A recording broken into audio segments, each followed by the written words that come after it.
ನಮಸ್ತೆ ವೀಕ್ಷಕರೇ, Saptashwa TV top 10 ನ್ಯೂಸ್ಗೆ ಸ್ವಾಗತ. ನಾನು ಶಮ್ಮಿ ಶೆಟ್ಟಿ.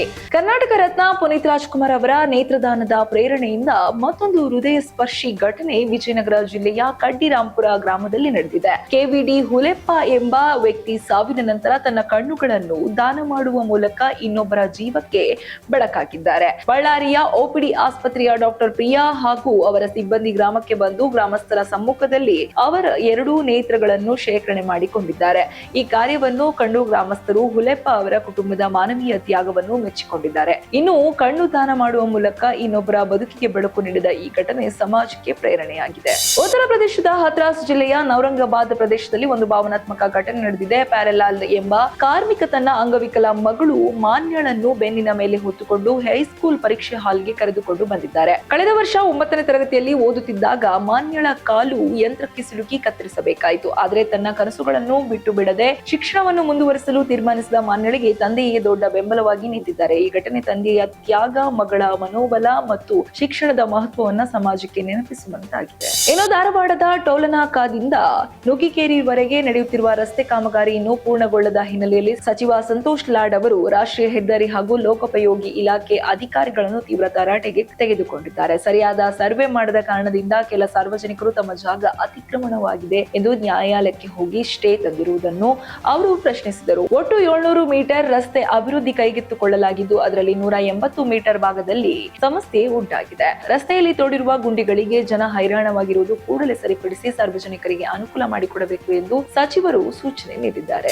ಬೈಂದೂರಿನ ಉಪ್ಪುನದಿಂದ ಬಿಜೂರು ರಾಷ್ಟ್ರೀಯ ಹೆದ್ದಾರಿ 66 ಸೇತುವೆಯಲ್ಲಿ ಗುರುವಾರ ಮಧ್ಯರಾತ್ರಿ ಲಾರಿಯೊಂದು ಬೆಂಕಿಗೆ ಆಹುತಿಯಾದ ಘಟನೆ ನಡೆದಿದೆ. ಧಾರವಾಡದಿಂದ ಕುಂದಾಪುರಕ್ಕೆ ಪಶು ಆಹಾರ ಸಾಗಿಸುತ್ತಿದ್ದ ಲಾರಿ ಬಿಜೂರು ಬಳಿ ಹಿಂಬದಿಯ ಟೈರ್ ಸ್ಫೋಟಗೊಂಡು ಬೆಂಕಿ ತಗುಲಿ ಲಾರಿಯ ಭಾಗಶಃ ಭಾಗ ಹಾಗೂ ಒಳಗಿದ್ದ ಪಶು ಆಹಾರಗಳು ಸುಟ್ಟು ಲಕ್ಷಾಂತರ ರೂಪಾಯಿ ನಷ್ಟ ಉಂಟಾಗಿದೆ. ಚಾಲಕ ಚಂದ್ರಕಾಂತ್ ಅಪಾಯದಿಂದ ಪಾರಾಗಿದ್ದಾರೆ. ಸೇತುವೆ ಮೇಲೆ ಬೆಂಕಿ ಹೊತ್ತಿ ಉರಿದ ಕಾರಣ ಕೆಲ ಕಾಲ ಸಂಚಾರಕ್ಕೆ ಅಡಚಣೆ ಉಂಟಾದರೂ ಪೊಲೀಸರು ವಾಹನಗಳನ್ನು ಬೇರೆ ಮಾರ್ಗಕ್ಕೆ ತಿರುಗಿಸಿ ವ್ಯವಸ್ಥೆ ಮಾಡಿದ್ದಾರೆ. ಬೈಂದೂರು ಅಗ್ನಿಶಾಮಕ ದಳದ ಸಿಬ್ಬಂದಿ ಹಾಗೂ ಸ್ಥಳೀಯರು 3-4 ಗಂಟೆಗಳ ಕಾಲ ಶ್ರಮಿಸಿ ಬೆಂಕಿ ನಂದಿಸುವಲ್ಲಿ ಯಶಸ್ವಿಯಾಗಿದ್ದಾರೆ. ಹೊರನಾಡು ಶ್ರೀ ಅನ್ನಪೂರ್ಣೇಶ್ವರಿ ಸನ್ನಿಧಾನದಲ್ಲಿ ಜಗನ್ಮಾತೆಯ ರಥೋತ್ಸವವು ವಿಜೃಂಭಣೆಯಿಂದ ನಡೆದಿದೆ. ಗಣಪತಿ ಹೋಮ ಮತ್ತು ರಂಗಪೂಜೆಯೊಂದಿಗೆ ರಥೋತ್ಸವ ಚಾಲನೆ ದೊರೆತಿದ್ದು ಶುಭ ಮುಹೂರ್ತದಲ್ಲಿ ಶಾಸ್ತ್ರೋಕ್ತವಾಗಿ ಧ್ವಜಾರೋಹಣ ನೆರವೇರಿಸಿ ಪುಷ್ಪಕ ರಥಾರೋಹಣ ಸೇವೆ ನಡೆಸಲಾಗಿದೆ. ಹಾಗೆ ಶುಭ ಲಗ್ನದಲ್ಲಿ ತಾಯಿಯರ ಬ್ರಹ್ಮ ರಥೋತ್ಸವ ಸಡಗರದಿಂದ ನಡೆಯಲಿದ್ದು ರಾತ್ರಿ ಮಹಾರಥೋತ್ಸವ ಜರುಗಲಿದೆ ಎಂದು ಭಕ್ತರ ಸಮ್ಮುಖದಲ್ಲಿ ತಾಯಿಯ ಅವಭೃತ ಸ್ನಾನದೊಂದಿಗೆ ಪುಣ್ಯಕ್ಷೇತ್ರದ ನದಿಯಲ್ಲಿ ಧಾರ್ಮಿಕ ಸ್ನಾನ ನೆರವೇರಲಿದೆ. ಕ್ಷೇತ್ರದ ಧರ್ಮದರ್ಶಿ ಭೀಮೇಶ್ವರ ಜೋಶಿ ಅವರು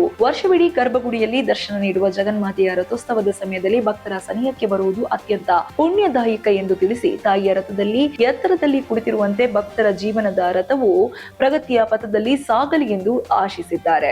ಉಡುಪಿಯ ಶ್ರೀಕೃಷ್ಣ ಮಠದ ರಥಬೀದಿಯಲ್ಲಿರುವ ಅನಂತೇಶ್ವರ ದೇಗುಲವು ಅತ್ಯಂತ ಪುರಾತನ ಆರಾಧನಾಯವಾಗಿದ್ದು ಸ್ಥಳೀಯರು ದೇವರನ್ನು ಅಜ್ಜಯ್ಯ ಎಂದೇ ಕರೆಯುತ್ತಾರೆ. ಶಿವರಾತ್ರಿಯ ನಂತರ ಅನಂತೇಶ್ವರ ದೇವರ ಉತ್ಸವ ನಡೆಯುವುದು ಇಲ್ಲಿನ ಸಂಪ್ರದಾಯವಾಗಿದೆ. ಈ ಸಂದರ್ಭದಲ್ಲಿ ದೇವರನ್ನು ಮೆರವಣಿಗೆಯಲ್ಲಿ ಕೃಷ್ಣ ಮಠಕ್ಕೆ ಕೊಂಡೊಯ್ದು ಮಧ್ವ ಮಂಟಪದಲ್ಲಿ ಉತ್ಸವ ಮೂರ್ತಿಯನ್ನು ಇರಿಸಿ ವಿಶೇಷ ಪೂಜೆ ನಡೆಸಲಾಗುತ್ತೆ. ಅಷ್ಟವಧಾನ ಸೇವೆಯೊಂದಿಗೆ ಹಾಡಿ ಭಜಿಸುವುದು ಈ ಉತ್ಸವದ ಪ್ರಮುಖ ಭಾಗವಾಗಿದೆ. ಶ್ರೀಕೃಷ್ಣ ದೇವರ ರಥವನ್ನ ಅನಂತೇಶ್ವರ ಸನ್ನಿಧಾನದ ಪಕ್ಕದಲ್ಲಿ ಇರಿಸುವುದರಿಂದ ಈ ಪರಸ್ಪರ ಬಾಂಧವ್ಯ ಶತಮಾನಗಳಿಂದ ಮುಂದುವರಿಯುತ್ತಿದ್ದು ಉಡುಪಿಯ ಧಾರ್ಮಿಕ ಪರಂಪರೆಯ ವೈಶಿಷ್ಟ್ಯವನ್ನ ತೋರಿಸುತ್ತದೆ. ವಿಜಯಪುರ ಜಿಲ್ಲಾ ಪೊಲೀಸ್ ಇಲಾಖೆಯಲ್ಲಿ 12 ವರ್ಷಗಳಿಂದ ಸೇವೆ ಸಲ್ಲಿಸಿದ ರಕ್ಷಾ ಮತ್ತು ಸ್ಟೆಲ್ಲಾ ಢಾಕ್ಗಳು ನಿವೃತ್ತಿ ಹೊಂದಿದ್ದು ಪೊಲೀಸ್ ಇಲಾಖೆಯಿಂದ ಸನ್ಮಾನಿಸಲ್ಪಟ್ಟಿವೆ. ಅಪರಾಧ ಪತ್ತೆ ಮಾಡುವ ಸ್ಟೆಲ್ಲಾ 600ಕ್ಕೂ ಹೆಚ್ಚು ಪ್ರಕರಣಗಳಲ್ಲಿ 30 ಅಪರಾಧಿಗಳನ್ನು ಪತ್ತೆ ಹಚ್ಚುವಲ್ಲಿ ಯಶಸ್ವಿಯಾಗಿದ್ದರೆ ರಕ್ಷಾ ಸ್ಫೋಟಕ ಪತ್ತೆ ಮಾಡುವ ಕಾರ್ಯದಲ್ಲಿ ರಾಷ್ಟ್ರಪತಿ, ಪ್ರಧಾನಮಂತ್ರಿ ಹಾಗೂ ವಿವಿಐಪಿ ಬಂದೋಬಸ್ತ್ಗಳಲ್ಲಿ ಕೂಡ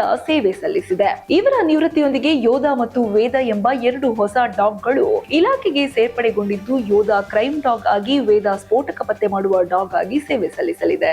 ತುಮಕೂರು ತಾಲೂಕಿನ ಹತ್ತೇನಹಳ್ಳಿ ಆದಿಶಕ್ತಿ ಮಾರಮ್ಮ ದೇಗುಲಕ್ಕೆ ಕಾಂಗ್ರೆಸ್ ಮುಖಂಡ ಹಾಗೂ ಮಾಜಿ ಶಾಸಕ ಡಿಸಿ ಗೌರಿಶಂಕರ್ ಅವರು ತಮ್ಮ ಆಪ್ತ ಉದ್ಯಮಿ ಉರುಡಿಗೆರೆ ಜಗದೀಶ್ ಅವರೊಂದಿಗೆ ಚಿನ್ನದ ತಾಳಿ ಹಾಗೂ ರಾಜಗೋಪುರ ನಿರ್ಮಾಣಕ್ಕಾಗಿ 2 ಲಕ್ಷ ರೂಪಾಯಿ ನಗದನ್ನು ಕೊಡುಗೆಯಾಗಿ ನೀಡಿದ್ದಾರೆ. ಜೊತೆಗೆ ದೇಗುಲದ ವಿವಿಧ ಅಭಿವೃದ್ಧಿ ಕಾರ್ಯ ಕಾರ್ಯಗಳಿಗೆ ಕೋಟಿ ರೂಪಾಯಿಗಳನ್ನು ನೀಡುವುದಾಗಿ ಘೋಷಿಸಿದ್ದಾರೆ. ದೇವಾಲಯದ ಅಭಿವೃದ್ಧಿಗೆ ನೀಡುವ ಪ್ರತಿಯೊಂದು ದೇಣಿಗೆಯ ಲೆಕ್ಕವನ್ನು ಸಾರ್ವಜನಿಕರ ಮುಂದಿಡಬೇಕು ಎಂದು ಅವರು ತಿಳಿಸಿದ್ದಾರೆ. ಪಕ್ಷಾತೀತವಾಗಿ ದೇಣಿಗೆ ಹರಿದು ಬರುತ್ತಿರುವುದು ಸಂತಸದ ವಿಚಾರವಾಗಿದ್ದು, ಅಭಿವೃದ್ಧಿ ಕಾರ್ಯಗಳು ವೇಗವಾಗಿ ನಡೆಯಬೇಕು ಎಂದು ಇವರು ಅಭಿಪ್ರಾಯಪಟ್ಟಿದ್ದಾರೆ. ಇನ್ನು ಬೆಳಗಾವಿ ಜಿಲ್ಲೆಯ ಕಾಗವಾಡ ತಾಲೂಕಿನ ಮಂಗಸುಳಿ ಗ್ರಾಮದ ಶ್ರೀ ಮಲ್ಲಯ್ಯ ದೇವಸ್ಥಾನದಲ್ಲಿ ಹೇಗಡಿ ಪ್ರಧಾನ ವಿಷ್ಣು ಅವತಾರ ಮೂರ್ತಿಯ ಪ್ರಾಣ ಪ್ರತಿಷ್ಠಾಪನೆ ಭಕ್ತಿಯಿಂದ ನೆರವೇರಿತು. ಸಾವಿರಾರು ಭಕ್ತರ ಜಯಘೋಷಣದೊಂದಿಗೆ ಭಾಗವಹಿಸಿದ ಈ ಕಾರ್ಯಕ್ರಮದಲ್ಲಿ ಅಯೋಧ್ಯೆ ರಾಮ ಮಂದಿರದ ಮೂರ್ತಿಯನ್ನು ಕೆತ್ತಿಸಿದ ಅರುಣಜಿ ಯೋಗಿರಾಜ್ ಮೈಸೂರು ಅವರು 500 ಕೆಜಿ ತೂಕದ ಕೃಷ್ಣಶಿಲೆಯಲ್ಲಿ ನಿರ್ಮಿಸಿದ ಹೊಸ ಮೂರ್ತಿಯನ್ನು ಪ್ರತಿಷ್ಠಾಪಿಸಲಾಗಿದೆ. ಹೋಮ ಹವನಗಳೊಂದಿಗೆ ಶಾಸ್ತ್ರೋಕ್ತವಾಗಿ